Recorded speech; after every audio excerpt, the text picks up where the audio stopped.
नमस्कार दोस्तों। आज बात करेंगे सब्र की कि किस तरीके से सब्र कभी कभी हमारी ज़िंदगी में एक बहुत बड़ा बदलाव ला सकता है। मैं दिव्य ज्योति सक्सेना आज एक ऐसे समय की बात करना चाहते हैं कि जब हम लोगों से सब्र नहीं हो रहा होता है, वहाँ सबसे ज़्यादा हमें जो धैर्य की ज़रूरत होती है, वहाँ हम सबसे ज़्यादा पैनिक हो जाते हैं। हमें लगता है हमारी लाइफ में कुछ नहीं हो रहा है, हमारी लाइफ यूं ही जा रही है, या हम इस चीज़ के लिए नहीं बने, हम बेकार हैं।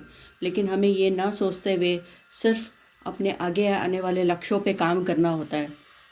हमें ये तय करना होता है कि हमें कब तक ऊपर वाला हमारी परीक्षा लेगा और हमें उस लास्ट पॉइंट तक डटे रहना है। आज बात करते हैं, इसको समझते हैं एक स्टोरी से। एक बार की बात है, एक जगह ऐसी थी जहाँ पे सिर्फ 5 साल के लिए राजा चुना जाता था। और जो राजा चुना जाता था तो 5 साल बाद उसको एक ऐसे टापू पे छोड़ दिया जाता था जहाँ पे उसका मरना तय था। ऐसे कई राजाओं की पीढ़ी दर पीढ़ी चल रहा था। अब कोई भी राजा बनने से डरता था, लेकिन हमेशा जो गांव का सबसे समझदार व्यक्ति होता था उसे ही राजा बनाया जाता था, जिससे कि वो जो करंट की प्रजा है, चीज़ें हैं, उसको देख पाए, काम कर पाए और आगे आने वालों के लिए बेंचमार्क छोड़ पाए। तो जब एक व्यक्ति के पास गए तो उससे पूछा कि बनोगे। उसने पहले तो तैयार नहीं हुआ, क्योंकि कौन मरना चाहेगा जब पता है कि 5 साल बाद, 5 साल के लिए तो राजा की जैसी ज़िंदगी है, लेकिन 5 साल बाद ऐसी जगह छोड़ा जाएगा जहाँ खाने तक को नहीं है। बड़ी मिन्नतों के बाद उसको तैयार किया गया।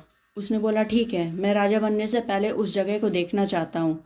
उसने वो जगह पे गया, उसने देखा, उसने पेशेंसली वहाँ पे सारा मुआयना किया, उस लैंड को देखा। एक ऐसे टापू पे जहाँ पे ऑलरेडी कंकाल पड़े थे, पूरा जंगल भरा हुआ था, खाने के कोई ऐसे फल फूल वाले वृक्ष भी नहीं थे, पानी का भी बहुत दूर स्रोत था। वो सारा देख करके आया। फिर उसने बोला ओके, मैं राजा बनने को तैयार हूँ। उसके बाद वो राजा बना, लेकिन उसने गुप्त रूप से अपना काम करता रहा। वहाँ के धीरे धीरे इसने जंगल कटवाए, खेती के लिए जगह ठीक करवाई, प्लस वहाँ पे कुछ ऐसे पेड़ पौधे लगवाए जहाँ पे फल दे सकें कुछ आने वाले सालों में, और पानी की व्यवस्था, रहने की व्यवस्था, लोगों के बसने की व्यवस्था कर दी।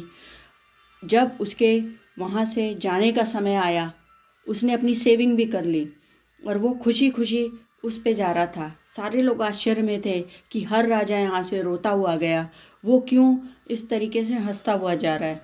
उसने बोला, कहते हैं कि जब दुनिया में लोग आते हैं तो व्यक्ति रो रहा, जो बच्चा पैदा होता है वो रो रहा होता है, बाकी लोग हंस रहे होते हैं।